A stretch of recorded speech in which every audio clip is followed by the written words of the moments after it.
Episode 85, Derita Irfan. Mobil berhenti di parkiran sekolah, Fajri. Irfan segera mengantarkan pria kecil itu menuju kelasnya. Sekolah yang rajin ya sayang, ucap Irfan di depan kelas Fajri.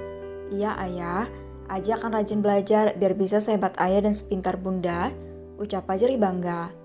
Anak pintar, ya sudah masuk dulu sana, ayah mau pergi ke kantor lagi, ucap Irfan mengusap lembut kepala putranya. Iya ayah, Salim. Fajri mengulurkan tangannya kepada Irfan agar bisa mengecup tangan kekar itu. Hati-hati ya sayang, nanti kalau ada apa-apa cepat beritahu kepada ayah ya nak. Iya ayah, dadah, ucap Fajri melambaikan tangannya. Dadah sayang. Irfan berlalu dari sana, ia melangkah menuju mobil dan segera pergi ke kantor. Karena hari sudah semakin siang, badannya masih terasa bercampur aduk antara mual dan pusing. Ia merasa ingin beristirahat saat ini, namun ada hal penting yang tidak bisa untuk ditinggalkan. Hingga di pertengahan jalan, perutnya kembali merasa mual, memberontak ingin segera dikeluarkan. Pak, tolong tepikan dulu mobilnya, saya mual, ucap Irfan kepada Pak Budi. Baik tuan, ucap Pak Budi segera menepikan mobil, dan Irfan langsung keluar dari sana lalu mengeluarkan cairan-cairan yang membuatnya merasa sangat mual. Hoik, hoik. Suara Irfan terdengar. Ia menarik napas secara perlahan agar masih memiliki stok udara di dalam paru-parunya. Napas sesak dengan rasa pedas yang membuncah karena mengeluarkan sarapannya pagi tadi. Tolong ambilkan baju Fajra di dalam tas saya pak, ucap Irfan terengah dan masih mengeluarkan isi perutnya. Driver itu segera mengambil baju yang sudah disiapkan oleh Fajra di dalam tas kerja Irfan dan segera menyerahkannya. Ini tuan.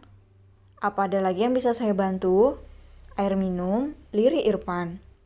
Ia masih berusaha untuk berdiri dengan bersandar di tepi mobil sambil menghirup aroma yang ada dikeluarkan oleh baju itu.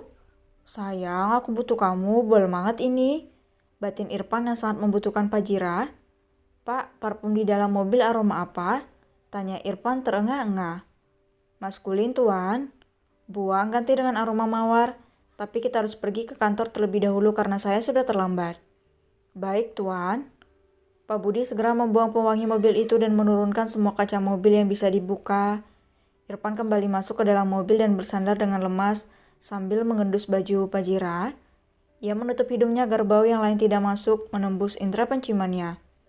Ke kantor segera, Pak. Baik, tuan. Mobil terus melaju hingga berhenti di lobi perusahaan. Irfan menjadi pusat perhatian karena kedapatan membawa selai baju yang ia jadikan penutup hidung agar terhindar dari aroma yang tidak sedap. Selamat pagi tuan, sapa Rai ketika melihat ke arah tuannya. Pagi Rai, apa semua sudah datang? Sudah tuan, kita mulai saja rapatnya. Irfan berjalan menuju ruang rapat khusus untuk para pemegang saham. Laki-laki itu hanya menatap heran kepada semua orang yang berada di sana. Kenapa semua orang menatapku? Seperti itu. Astaga, baju Fajira. Tapi kalau tidak ditutup menggunakan ini, aku kan merasa mual. Irfan dilema ketika melihat semua tatapan para pemegang saham menatapnya dengan heran. Apa bisa kita mulai rapatnya bapak-bapak? Tanya Irfan. Apa Anda baik-baik saja tuan? Ya sebelumnya saya meminta maaf kepada bapak-bapak semua jika tidak nyaman melihat saya dalam keadaan seperti ini. Kita lanjutkan saja rapat pada hari ini, ucap Irfan sedikit tidak enak. Rai membuka rapat pada pagi ini dengan baik. Irfan mampu mempresentasikan laporan pendapatan pengeluaran dan hal lain yang dirasa perlu tanpa ditutup-tutupi. Ia juga mampu menjawab semua pertanyaan para pemegang saham terkait proyek-proyek yang tengah dikerjakan oleh perusahaannya, termasuk proyek pembuatan mesin cuci Fajri beberapa waktu lalu.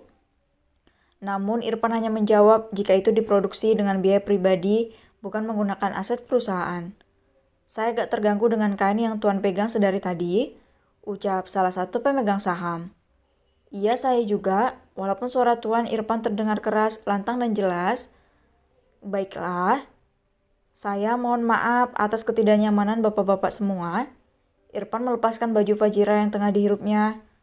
Tepat setelah meletakkan baju itu di atas meja, aroma yang tidak enak menyeruak menembus hidungnya, membuat Irfan kembali merasa mual. Permisi, ucap Irfan segera. Hoik, hoik. Suara Irfan di dalam kamar mandi terdengar hingga ke ruang rapat. Ia bersandar di dinding kamar mandi dan berusaha untuk menopang tubuh lemasnya. "Sayang, aku butuh kamu," batin Irfan menjerit. "Tok tok. Tuan, apa Anda baik-baik saja?" tanya Rai dari luar. "Tolong baju Fajira, Rai." "Baik, Tuan." Rai segera mengambil baju Fajira dan menyerahkannya kepada Irfan.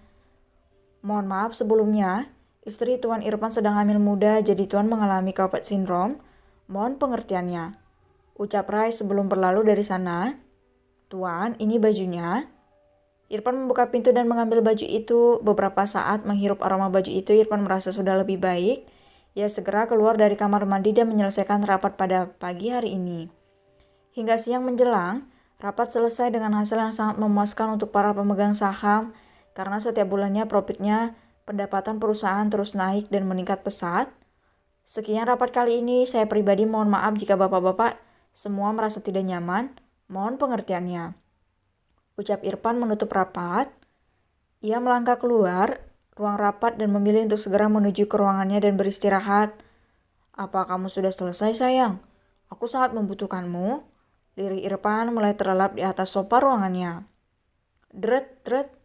Ponsel Irfan berbunyi, namun karena ia sudah terlelap, maka panggilan itu hanya berlalu begitu saja, sehingga membuat orang yang tengah menelponnya sedikit risau. "Kemana Mas Irfan? Apa dia baik-baik saja?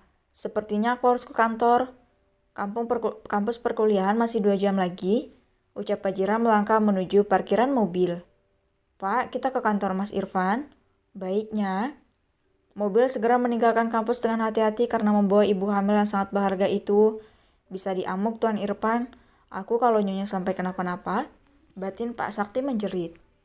Hingga 20 menit Fajira tiba di kantor Irfan. Ia segera menuju ke ruangan suaminya untuk melihat apa yang tengah terjadi. Ia juga tersenyum ramah ketika karyawan yang lain menyapanya. Ceklek. Ia membuka pintu. Pandangan pertama yang ia lihat adalah Irfan tengah berbaring di atas sofa sambil menutup hidungnya dengan baju yang dibawa dari rumah tadi. Fajira seketika merasa lega karena ia sempat berpikir jika Irfan pingsan dan dilarikan ke rumah sakit. Ia segera mendekati Irfan dan mengelus kepala suaminya lembut. Fajira menarik baju itu dan melihat wajah pucat Irfan dan mengelusnya pelan lalu tersenyum.